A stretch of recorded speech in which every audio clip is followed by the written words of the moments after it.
એક ગૃહિણી એ ઘરની ધડકન છે ભાઈ. એ પોતાના પ્રેમ, ધીરજ, સમજદારી અને ત્યાગથી ઘરને ખાલી 4 દિવાલોનું મકાન નહીં પણ ખુશીઓથી ભરેલો એક પરિવાર બનાવે છે. ઘરને સ્વચ્છ, સુંદર અને વ્યવસ્થિત અને હૂંફાળું વાતાવરણ આપે છે. પરિવારના બધા જ સભ્યોની કાળજી લેવીને એ સૌને પ્રેમ અને સંસ્કાર આપવા એ એક ગૃહિણીનું કામ છે. એ જ સાચું ગૃહિણીનું રૂપ છે ભાઈ. ગૃહિણીનું કાર્ય કદાચ પગાર વગરનું હોય પણ એનું મૂલ્ય છે ને એ અમૂલ્ય છે. એની મહેનત, લાગણી અને સમર્પણથી જ ઘર સ્વર્ગ જેવું બની જાય છે. એક ગૃહિણી છે ને અથવા તો સ્ત્રી આખા પરિવારનો આધાર સ્તંભ છે. શું લાગે છે તમને? એક સારી ગૃહિણી એ નથી કે જે આખો દિવસ કામકાજ કર્યા કરે. સારી ગૃહિણી એને કહી શકાય કે જે સમજદારીથી સમયનું આયોજન કરે, પ્રેમથી પરિવારની સંભાળ રાખે અને પોતાના પરિવારનું પણ સ્વાસ્થ્ય સાચવે. જય શ્રી કૃષ્ણ, રાધે રાધે. કેમ છો બધા? મજામાં જ હશો? ખૂબ દિલની આશા છે કે બધા જ આનંદમાં, મજામાં હશો. ચાલો, હું અને મારો પરિવાર બધા જ કુશળ મંગળમાં છીએ. ચાલો ત્યારે નવા દિવસની શરૂઆત કરીએ. પહેલાં તમારો બધાનો ધન્યવાદ કે તમે બધા જ તમારો કિંમતી ટાઈમ કાઢી મારો વ્લોગ જોવા, મને મળવા, મારા પરિવારને મળવા માટે આવો છો. એના માટે ખૂબ ખૂબ દિલથી ધન્યવાદ, આભાર, થેન્ક યુ. ચાલો ત્યારે આજે સન્ડે છે, તારીખ 5 છે. આજે રજાનો દિવસ છે. ધાનુબેન સુતા છે, નિખિલભાઈ પણ આવી ગયા છે રાત્રે જ, એ પણ સુતા છે અને દિશાબેન આવી ગયા છે નીચે. ચાલો, એ સૂઈ કાઢવીને નિરાતે જ આવી હતી આજે.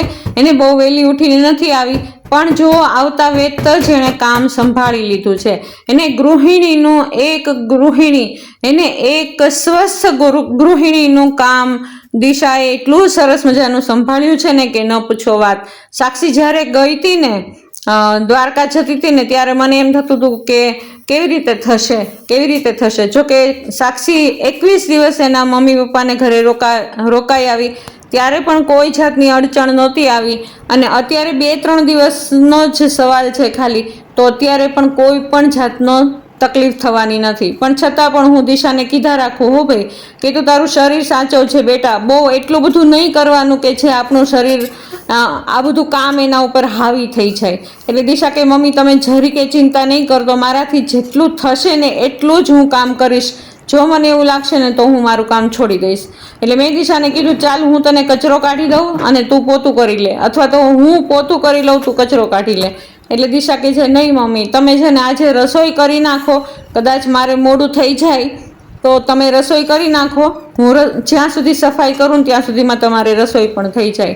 તો ચાલો, હું પણ કિચનમાં આવી ગઈ છું. એ પહેલાં મેં પણ ઘણું બધું કામ કર્યું છે, એ હું તમને આગળ વ્લોગમાં બતાવીશ. ચાલો, દિશાનું કામ એવું છે ને કે જો ઉપરનું બહાર વરસાદ આવે જ છે અને રીમઝીમ આખી રાત વરસ્યો જ છે વરસાદ, અને હજી પણ વાદળા ગરજે જ છે.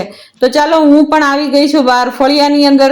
થોડુંક અમસ્તી રસોઈની પ્રિપરેશન કરવાની હતી, મેં કરી નાખી છે, અને હું આવી ગઈ છું અત્યારે બહાર. દિશાને નીચેનું બધું કામ થઈ ગયું છે, અને હવે એ જતી રહી છે ઉપરનું કામ કરવા. હવે એ ઉપર જશે ને એટલે ત્યાં આગળ ઝાપટ ઝૂપટ આ તેનો અવાજ આવશે ને એટલે ધાનુય જાગી જશે અને નિખિલ પણ જાગી જશે. તો સારું છે ને, અત્યારે જાગી જાય તો વધારે સારું, કારણ કે વાગી ગયા છે અત્યારે 10. તો ચાલો બહારનું ફળિયું ધોવા જેવું જ હતું, કારણ કે ગારો થઈ જાય ભાઈ. કારણ કે કોઈ પણ બહારથી આવે ને એટલે એ ચપ્પલ ગારાવાળા માટીવાળા કરીને આવે એટલે પછી ઘરને ફળિયાને ધોવું જ પડે ફરજિયાત. અને એક વખત ધોઈ નાખીએ સવારના પરમાં પછી આખો દિવસ ગમે એટલું બગડે ને કદાચ તો અમે સાવરણી પણ અત્યારે ફેરવતા નથી, કારણ કે સતત પાણી જ પડે છે ઉપરથી. એટલે ધોવાની જરૂર ન પડે, એ ઓટોમેટિક ધોવાઈ જ જાય. પણ જો એક વખત સવારમાં ધોવું પડે ને, કારણ કે જો ચિકાસ થઈ ગઈ હોય ને તો સાવરણો ફેરવીએ તો એ બધી જ ચિકાસ નીકળી જાય. ચાલો ફળિયા બળિયા ધોવાઈ ગયા છે ને હું આવી ગઈ છું હવે કિચનની અંદર. તો રસોઈ આજે મારે જ કરવાની છે. તો આજે હું ભાત ઓરું છું, ખીચડિયા ભાત મેં ઓર્યા છે. કુકર નાનું પડી ગયું એટલે મોટું કુકર મૂકી દીધું છે. 1 વાટકી ચોખા લીધા છે, તો સામે 3 વાટકી મેં પાણી લીધું છે. આજે સહેજ વધારે પાણી નાખ્યું છે, અડધી વાટકી મેં વધારે નાખી છે. અવાજ આવે છે? વરસાદે એંધાણ આપી દીધા છે, ક્યારનો ગરજે છે. અને ચાલો વરસાદ થોડીક વારમાં જ આવી જવાનો છે.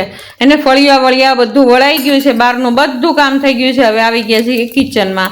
ચાલો આજે શાક અને રોટલી અને ખીર બનાવવાની છે, અને ઇન્સ્ટન્ટ ખીર બનાવવાની છે. તો સૌથી પહેલાં શાક વઘારી નાખીએ. તેલની અંદર રાઈ જીરું મૂકી દીધા છે. લીમડો મસ્ત એવો આવ્યો હતો આજે, એ પણ નાખી દીધો છે. અને ચાલો રીંગણ બટેટાનું શાક આજે કરી નાખવાનું છે એને, કારણ કે જો આવું જે વરસાદી માહોલ હોય ને તો એમાં ગરમ શાક અમુક એવા હોય ને, રસાવાળા રીંગણાના શાક, એ ગરમ શાક હોય ને એ બધાને ભાવે. પણ કોઈ પણ શાક હોય ને એમાં બટેટું તો નાખવાનું જ હોય ફરજિયાત. તો ચાલો ધાનુબેન પણ ખાશે રીંગણા બટેટાનું શાક, તો એને પણ ખૂબ જ ભાવે રસાવાળું. તો ચાલો હળદર મીઠું નાખી દીધું છે, ધાણા જીરું નાખી દીધું છે, ટમેટા નાખી દીધા છે, અને હવે થોડોક મસ્તો રસો કરી અને ત્યાર પછી આપણે કરી દઈશું ઢાંકણ બંધ. એને જે પાણીની થાળી ભરી છે એ ગરમ પાણી થઈ ગયું હોય એ અંદર નાખી દઈશું એટલે રસો થઈ જાય મસ્ત. અને ચાલો હવે ભાત પણ બની ગયા છે. જો એટલા સરસ ભાત બન્યા છે ને, અડધી વાટકી છે આપણે વધારે પાણી નાખ્યું હતું ને એટલે એકદમ એક રસ જેવા ભાત બની ગયા છે. ચાલો આજે ખીર બનાવવાની છે એટલા માટે થઈને સહેજ મસ્તું પાણી વધારે ભાતમાં નાખ્યું હતું, ભાત એકદમ ગળી જાય ને એટલા માટે. ચાલો ઇન્સ્ટન્ટ ખીર બનાવવાની છે એટલે એમાં કાંઈ બહુ તાકઝાક કરવાની હોય જ નહીં. એને ભાતની અંદર દૂધ નાખી દીધું છે, એ ખણસાઈ જાય ત્યાર પછી ખાંડ નાખી દીધી, થોડાક ડ્રાય ફ્રૂટ્સ નાખી દીધા, અને થોડીક મસ્તી એલચી નાખી દઈશું એટલે એકદમ મસ્ત સ્વાદિષ્ટ ખીર બનીને તૈયાર થઈ ગઈ.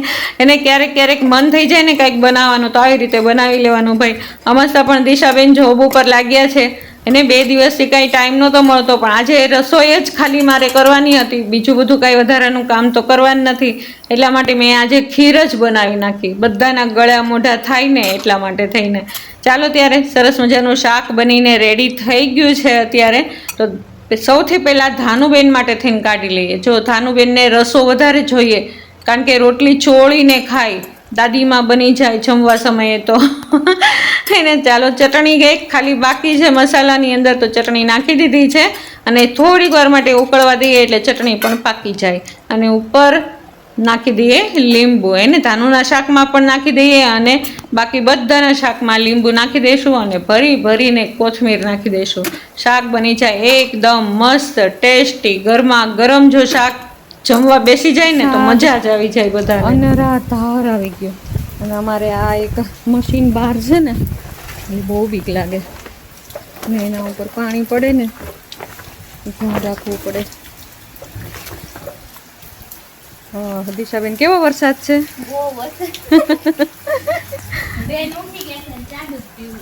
હા ઠીક. તો ઉપર ને ઉપર જ રાખજે થોડીક વાર, નહીતર આમાં ના હે શું તે એવું લાગે તો બહાર ને બહાર નવડાવી દે. એવું તો છે જ. જો વરસાદ જો મસ્ત રીમઝીમ શરૂ થઈ ગઈ છે. આવા જ વાતાવરણની ને આવા જ વરસાદની બધા જ ખેડૂ રાહ જોતા હોય છે. એને એટલા રાજી થતા હોય છે ને, એટલા રાજી થતા હોય છે ને બધા. હે ને આપણને તો બીજું શું હોય, આપણને તો ઘર ગૃહસ્થીવાળા બધાને એવું હોય કે મસ્ત વરસાદ આવે અને ઠંડક થઈ જાય. પણ ખેડૂને સાચી ખુશી અત્યારે થતી છે. હે હા ના ના ખીર ખીર ખીર બનાવી. આજ ખીર બનાવી ને દિશાને સુગંધ આવી પૂરણપૂરીની. હાલો તો એક કન્ટેન્ટ મળી જશે. પૂરણપૂરી બનાવશું. જોયું આખી શેરીમાં જો પાણી પાણી છે ને. મસ્ત વરસાદ આવે છે બાકી જોરદાર. મસ્ત વરસાદ આવે છે બાકી જોરદાર. આવા વરસાદમાં નાહવાની મજા આવે છે.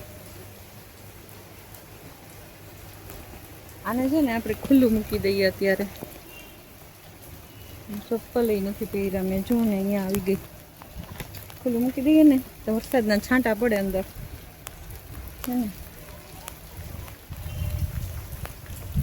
એક આખો જાંબુડો ગાય ખાઈ ગઈ. ખબર નહીં એને ખબર પડી ગઈ ને. હા એ દીકુડા હા શું આવ્યું તાનુ? વરસાદ આવ્યો હે? નહીં કરવી છે ને. મજા આવી ગઈ તાનુને. થોડીક વાર નવડાવી હોય તો નવડાવી દે ને બિચારીને.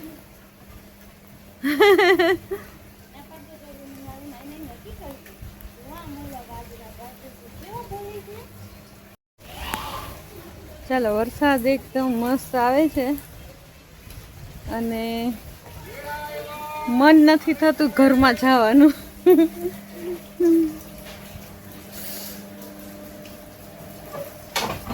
પણ હાલો રોટલી બનાવી નાખું. ધાનું નીચે આવે ને એ પહેલાં બધું કામ કરી નાખું રસોડાનું.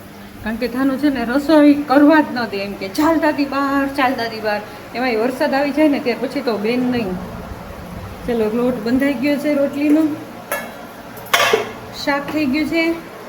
ખીર બનાવી તમે જોયું ને. ખીર મસ્ત બની ગઈ છે. ચાલો બધા તમે ચાખવા આવજો. બધા પ્રસાદી લેવા આવજો ખીરની. ચાલો હું પલળી ગઈ આખી જો. મને પણ વરસાદમાં નાહવાની બહુ મજા આવે. એટલી મજા આવે ને કાંઈ નહીં. નાશું બપોર પછી જો ફ્રી થઈ જશો ને વરસાદ આવતો હોય છે ને તો જરૂર નાશું. ચાલો એમ થાય કે અત્યારે નાહી લઈએ. આટલો વરસાદ આવે ને તોય ઘરમાં એટલી ગરમી થાય છે બોલો. તો હું તો થોડીક વાર પલળી આવી હો ભાઈ. મને બહુ ગમે વરસાદ. જ્યારે કમલેશ હતા ને ત્યારે જ્યારે ઘરે હોય ને કમલેશ ત્યારે અમે અહીંયા અમારા કામનાથ ડેમ છે ત્યાં આગળ જઈએ.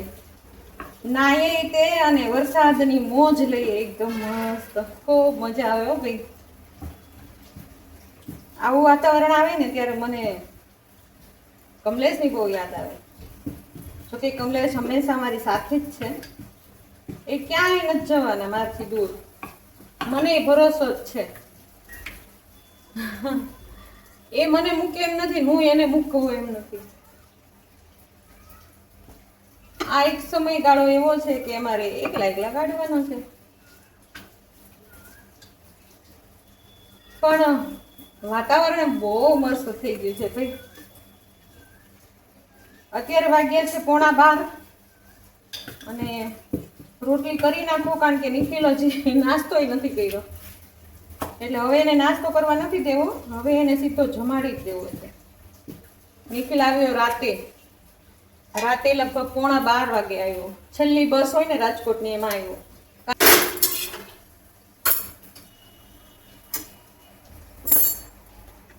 જોઈએ ને પહેલી રોટલી આવી થાય, બીજી રોટલી થોડીક સારી થાય.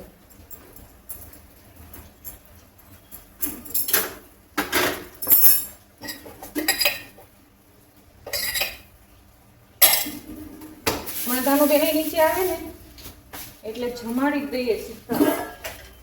આજે પપ્પા આવ્યા છે ને એટલે આવશે જ નહીં નીચે છઠ, અને એમાંય વરસાદ હશે ને એટલે નાશે બેન પોર્ચમાં બેઠા બેઠા. મને ને ધારુને તો બહુ જ ગમે વરસાદ. ચાલો વાતો કરતા કરતા રોટલી કરીએ છીએ, પણ હું ફટાફટ ચાલો રોટલી કરી લઉં પછી તમને. બહુ વાતો કરી લીધી આપણે. ચાલો રસોઈ બધી પૂરી થઈ ગઈ છે. જો સરસ મજાનું શાક બનાવ્યું છે, ખીર બનાવી છે એકદમ ટેસ્ટી. મેં માતાજીને થાળી આજે તો ધરી દીધી છે. ચાલો ત્યારે થોડુંક કિચનનું કામ બાકી હતું તો એ બધું જ હું કરી નાખું, કારણ કે દિશા ઉપર ગઈ છે અને નિખિલ પણ ઘરે છે તો એ લોકો મસ્ત ટાઈમ સ્પેન્ડ કરે છે એકબીજાની સાથે. નિખિલ જો હજી નાસ્તો કરવા પણ આવ્યો જ નથી એને, કારણ કે એ હવે બપોરે જમવાનો જ છે અને ખબર જ છે કે આજે નાસ્તો મળવાનો જ નથી, એટલા માટે થઈને હવે એ બપોરે સીધો જમવા જ આવવાનો છે. તો ચાલો કિચનનું કામ પણ બધું સરસ મજાનું પૂરું થઈ ગયું અને હજી છોકરાઓ કોઈ ઘરમાં આવ્યા જ નથી. જો દિશા, સાક્ષી અને કિશન બે નથી ને ઘરની અંદર તો પણ ઘર કેટલું ઉજ્જડ લાગે. એને બાળકો વગર ઘર બેકાર છે ભાઈ, ને ઘરના સભ્યોથી જ ઘર એકદમ વ્યવસ્થિત દેખાય ભાઈ. ઘરમાં જો સભ્ય ન હોય ને તો એ ઘર ન લાગે. ચાલો ત્યારે સવારમાં દિશાએ બધા જ ઓછાળના કવર કાઢી લીધા હતા તો હવે હું ચડાવી દઉં કવર. ચાલો નિખિલભાઈ અત્યારે આવ્યો છે, બોલો. રાત્રે મળ્યો તો મને અને અત્યારે છેક મળે છે, બોલો. નિખિલને મેં કીધું તું બેસ થોડીક વાર, હું તને હમણાં જમવાનું આપી દઉં. નિખિલ કહે છે થોડીક વાર ખમીને મમ્મી આપજે, પહેલાં તું તારે કામ કરી નાખ. તો ચાલો મેં ઓછાડ પાથરી દીધા. હું વાત કરતી હતી કે ઘરમાં એક સભ્ય પણ ઓછું હોય ને તો ઘર જેવું ન લાગે. એ રિયલની અંદર વાત છે. નિખિલ કાયમ ઘરે ન હોય અને આજે ઘરે છે પણ તો કિશન અને સાક્ષી નથી તો પણ ઘર એકદમ સૂનું લાગે ભાઈ. એને ઘરમાં જો બધા જ સભ્ય હાજર હોય ને તો જ પરિવાર દેખાય. એને સાચી વાત કે નહીં? તમને લોકોને પણ આવા અનુભવ થતા હશે. અને હું તો સ્પીડથી એટલે કામ કરું છું કે ધાનુબેન જો આવી જશે ને તો આ કામ કાંઈ જ નથી કરવા દેવાની. એને મને પૂરેપૂરો ગળા સુધીનો ભરોસો છે કે એમ જ કહેશે ચાલો દાદી હું કરી દઉં, હું કરી દઉં આ બધું કામ, તમારે નથી કરવું, હું કરી દઉં. અને ધાનુબેન કરે એટલે બધું વ્યવસ્થિત જ થઈ જાય. શું લાગે છે તમને? થાય કે ન થાય? વ્યવસ્થિત થઈ જ જાય ને ભાઈ.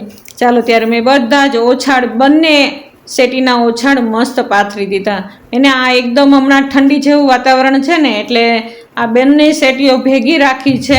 અને હંમેશા પણ ક્યારેક દિશા પણ નીચે સૂવે ધાનુને લઈને તો બંને સેટી ભેગી રાખી છે. તો ચાલો ત્યારે આ એટલું કામ બધું થઈ ગયું છે અને હવે લઈને બેસી ગઈ આ ચારેય ઓશિકાને કવર ચડાવવા માટે.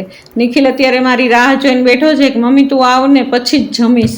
અને દિશા હજી ઉપર ધાનુને નવડાવવા ધોવડાવવાનું આ તે એ બધું હજી એનું ચાલે છે. તો ચાલો એ બધું કમ્પ્લીટ કરશે ને ત્યાં સુધીમાં હું મારું આ નીચેનું કામ કરી નાખું અને પછી જ નિખિલને જમવાનું આપું. તો અમે મા દીકરો બંને થોડીક વાર માટે વાતો પણ કરશું અને એ જમી પણ લેશે. એને જમતા નિખિલ મારી સાથે વાતો કરે અને માનો સમય ત્યારે જ મળે જ્યારે આપણે બાળકોને જમાડીએ ને ત્યારે. જો મને શાંતિ થઈ ગઈ. આ રૂમ મારો આજે એટલો સરસ ચોખ્ખો થઈ ગયો ને. દિશાએ વાવાઝાડા સહેજઈ હશે ને કદાચ ક્યાંક પણ ફૂદડી તે આજે બધું જ સરસ સાફ કરી દીધું. ચાલો હું આવી ગઈ છું બહાર કિચનમાં. નિખિલને થાળી કાઢી દીધી છે અને નિખિલ જમવા બેસી ગયો છે. હું નિખિલને પૂછું છું બધું જ કે નિખિલ કેવું ચાલે છે તારું કામ, બધું વ્યવસ્થિત તો છે ને? નિખિલ મને દિલાસો આપે છે મમ્મી હા બધું બરાબર ચાલે છે. અને નિખિલ પણ મને પૂછે છે મમ્મી તારું કામ કેમ ચાલે છે યુટ્યુબનું? એટલે હું પણ કહું છું કે હા બેટા મારું કામ પણ ચાલ્યા જ કરે. ચાલો ત્યારે મા દીકરાનો ટાઈમ અત્યારે થોડો ઘણો એવો સરસ મજાનો ગયો ને. બસ આ જ યાદી હોય બધી કે જે હું મારા મગજની અંદર ફિટ કરી લઉં. જ્યારે નિખિલ ન હોય ને ત્યારે એની વાતોને હું વાગોળ્યા કરું. ચાલો ત્યારે આ સમય છે બપોરનો. જમી કાઢીને અમે બધા જ ફ્રી થઈ ગયા છીએ. અત્યારે કોઈ કામ જ નથી. પણ ધાનુને સાચવીને આ સમયે બહુ જ કઠિન છે ભાઈ, કારણ કે બહાર ધોધમાર વરસાદ આવે છે અને ધાનુબેનને નાહવું જ હોય. પહેલાં તો એ એટલી રોય છે ને કે ન પૂછો વાત વરસાદમાં જવા માટે. હવે મમ્માએ અત્યારે જ એને નવડાવી ધોવડાવીને તૈયાર કરી છે તો એને બહાર કઈ રીતે જવા દે? મમ્મા જવા જ ન દે ભાઈ. એટલે મેં એને સાચવીને રાખી છે. અત્યારે તો થોડીક વાર માટે રહેશે, હે ને. ચાલો, બાળક છે, થોડીક વારમાં ગમે તેવી વાત હોય ને એને ભૂલી પણ જાય અને ક્યારેક યાદ આવે તો રડી પણ લે. પણ અમસ્તા પણ ધાનુને શરદી ઉધરસ આ તે થઈ ગયું છે, થોડી કળતર પણ છે. એટલે વરસાદમાં બિલકુલ જવા દેવું છે જ નહીં. ચાલો, ત્યારે વરસાદ અને રાતભર વરસાદ વરસતો હતો. પણ જ્યારે આપણે શૂટિંગ ઉતારવા જઈએ ને ત્યારે વરસાદ છુપાઈ જાય, જાણે એવું લાગે. પણ જુઓ, અત્યારે પણ વરસાદ ખૂબ જ આવે છે, ખૂબ જ આવે છે. જાણે એવું લાગે કે મન મૂકીને વરસાદ વરસ્યો છે ભાઈ આજે તો. ચાલો, ત્યારે આવો રહ્યો મારો આજનો દિવસ. એને કેટલો સુહામણો હતો ને આજનો દિવસ તો. વરસાદની અંદર હું લગભગ 2-3 વખત નાહી લીધું હશે ને મેં કપડાં ચેન્જ કર્યા હશે. અને આ બધા વાતાવરણમાં ધાનુબેનને બારીએ જ ઊભા રાખ્યા છે, ખાલી ને ખાલી. સાંજ પડી ગઈ, નિખિલને અને દિશાને બહાર જવાનું હતું આજે ફરવા માટે, આંટો મારવા. ત્યાં પણ ન જવાનું અને ધાનુબેનને ઘરમાં જ સાચવવા પડ્યા. ધાનુબેન સાંજના સમયે ઢીંગલી રમતી હતી તો એની સાથે મને પણ આનંદ આવી ગયો. ચાલો, ત્યારે કેવો લાગ્યો તમને આજનો દિવસ? સારો લાગ્યો હશે. જો આ વ્લોગ ગમ્યો હોય તો જરૂરથી લાઈક, શેર અને સબસ્ક્રાઇબ કરી દેજો. કાલ નવા વ્લોગમાં નવી ઉમંગ અને ઉત્સાહની સાથે ફરી વખત પાછા મળશું. ત્યાં સુધી જય શ્રી કૃષ્ણ, રાધે રાધે. डॉक्टर साहब जल्दी आ जाओ, जल्दी से डॉक्टर आप जाओ। हाँ, दवाई लेकर आना। ये लो आपका फोन। हेलो डॉक्टर, जल्दी से आओ। दवाई लेकर आना के इंजेक्शन मारવું પડશે કે? हाँ, मैं दादी हूँ, इतना सामान याद रहती हूँ। ये को अच्छा। डॉक्टर आने वाला है। બધા ફોન અંદર નાખી દીધા? हाँ, ઓહો मैं ये दवा भी में। ઓહો, દાદીની દવાઈ તે નાખી દીધી? हाँ हाँ, તો કોણ હો? मैं डॉक्टर नहीं हूँ, તો કોણ હો? मैं मम्मी उसकी। किसकी मम्मी हो? बताइए। इसकी? इसकी मम्मी हो? हाँ, दीदी बहुत ज्यादा। क्या? इसको दिखाओ। अच्छा, ओहो, ताव आ रहा है, बुखार आ रहा है। इसकी साथ सो जाती। हाँ ये नहीं, ये नहीं आएगा। हाँ, देखो। डॉक्टर आ गया? हाँ, नहीं आया। क्या हो गया है? बुखार? हाँ, इसको ये देखो। दिखाओ। देखो। ओ, इसमें तो दवाई है गंदी वाली, अरे यार, इसको बंद कर दो। नहीं ये कितनी गंदी नहीं है, सर से मेरे बाबू भी है। देखो इसको टोपी में कितना ज्यादा बुखार, ये वरसाद में छम गया था। अच्छा, छम करा था ना वरसाद में, इसलिए ऐसा हो गया। हाँ, देखो अब नहाएंगे, बारिश में नहाएंगे हाँ नहीं तो बाबू को कितने मजा आता है। नहीं तो પછી શું થાય? બારિશમાં નાહીએ તો શું થાય? શરદી થઈ જાય ને? हाँ, मेरे बाबू को कितनी शेर आ रही।